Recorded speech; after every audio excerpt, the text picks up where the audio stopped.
안녕하십니까 여러분, 꽃보다 취업 강원 대표입니다. 드디어 우리 특히 마케팅 쪽 매니아들이 그렇게 가고 싶어하는 카드사인 현대카드 채용 공고가 떴습니다. 물론 현대카드가 전형이 만만하지 않아요. 합격을 한 후에도 인턴 과정에서도 좀 많은 아픔이 있는 것 같은데, 그래도 여러분들이 이렇게 너무 좋은 기회를 놓치면 안 되겠죠. 특히 저는 현대카드가 제가 현대차 그룹에 있었기 때문에, 저희 계열사였기 때문에 굉장히 반갑고, 저희 학생들이 지난번에도 합격 소식을 계속 만들던 그런 곳이니까 꼭 원서를 넣으시면 좋을 것 같습니다. 2025년은 정말 어려운 시기였습니다.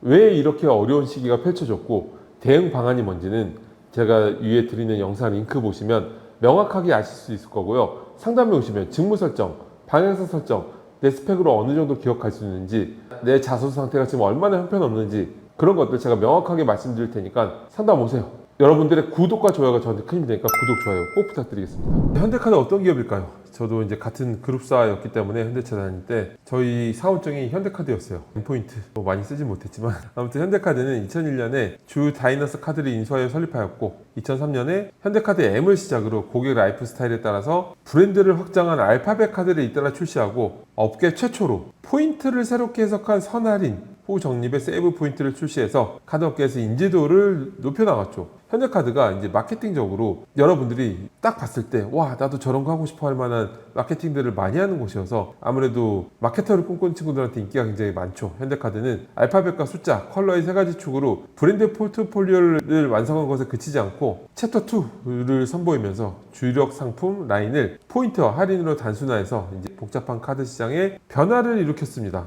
저희 학생들도 이제 계속 합격 소식을 만들어내고 있는 곳이고, 제가 볼 때는 현대카드 좀 있으면 신한카드도 뜰 텐데 하반기에 현대카드가 신한카드보다는 스펙을 더 많이 보는 것 같아요. 일단은 신한카드는 그래도 자소서 기회를 좀 주는 편인 것 같은데, 현대카드는 학교 스펙을 좀 많이 보는 느낌이 있습니다. 매번 그렇듯이 제네럴로 모집을 해요. 그리고 세부 직무가 있는데, 자소서에는 여러분들이 세부 직무에 맞게끔 맞춤형으로 써야 되는 항목이 있다면 맞게끔 쓰는 게 좋겠죠. 보통 튀어가 제일 많은 건 금융상품 영업일 수가 있겠고, 그래서 여러분들이 맞춤형으로 작성하시면 좋을 것 같습니다. 자소서 항목을 보면은 세 가지 항목이 있는데 복잡하게 되어 있어요. 첫 번째 항목은 본인에게 깊은 영감을 주는 컨텐츠를 소개하고, 그 컨텐츠가 본인의 가치관에 어떤 영향을 끼쳤는지. 자, 이거는 일반적으로는 작성을 하지 않는 항목이기 때문에 여러분들이 현대카드를 위해서 만들어야 되겠죠. 포인트를 어떻게 만들어야 될까요? 포인트는 이 영감이 여러분들 직무하고 연결이 되는 어떤 컨텐츠가 되겠죠. 예를 들어서 카드사와 연결시키라는 게 아니라 마케팅, 브랜딩에 연결된 거를 여러분들이 선정해서 그러한 컨텐츠가 어떤 컨텐츠였는지 500자니까 짧게 설명한 후에 그 컨텐츠에서 받을 수 있었던 인사이트를 풀어내면 좋을 것 같습니다.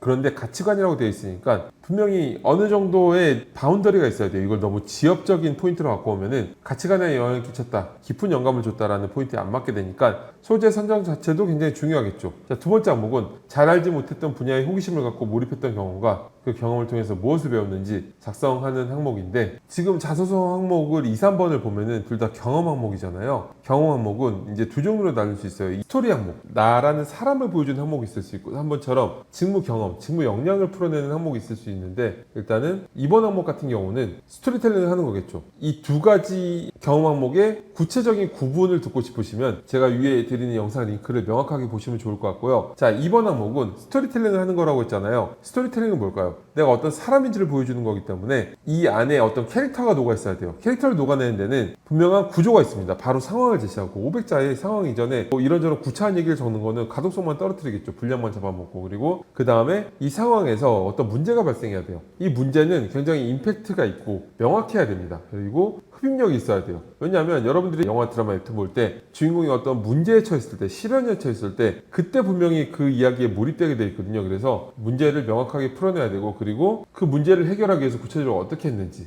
이 구조가 스토리텔링의 기본 구조인데, 약간 이번 항목이 좀 아리송해요. 그래서 기존에 없던 항목을 새로 써야 될 확률이 굉장히 높은데, 그렇다면 이거는 잘 알지 못했던 분야가 어떤 분야였는데 그걸 여러분들이 호기심을 가지게 된 계기가 뭐였는데, 호기심을 가지게 됐지만 아무래도 잘 알지 못하는 분야이고 경험이 없기 때문에 그걸 잘 해내기 위해서 여러분들이 고군분투해야 되는 어떤 문제점이 발생하겠죠. 그리고 이제 그 문제를 해결하기 위해서 내가 얼마나 몰입하고 발로 뛰었는가, 약간 이런 포인트로 작성하시면 좋을 거라는 생각이 들기는 합니다. 마지막, 본인이 선택한 관심 분야 역량을 갖추기 위해 스스로 어떤 노력을 했는지, 이게 이제 직무 역량 항목인데, 직무 역량은 스토리텔링을 하는 게 아니라 직무와 직접적으로 관련 있는 경험들을 타이트하게 풀어내면 되는 거예요. 제일 중요한 건 뭐겠어요? 아무래도 업무 경험이겠죠. 중고신입, 인턴 같은 업무 경험을 풀어내는 게 제일 중요하고, 그렇지 않다면 관련 프로젝트, 관련 대외 활동, 또는 여러분들 직무에 맞춰서 금융 관련된 어떤 역량, 아니면 데이터 관련된 역량, 이런 것도 작성하시면 되겠죠. 자, 오늘 현대카드 채용 공고를 같이 봤는데, 현대카드 정말 뭐 마케터들한테 1티어 기업들 중에 하나인 경우가 굉장히 많기 때문에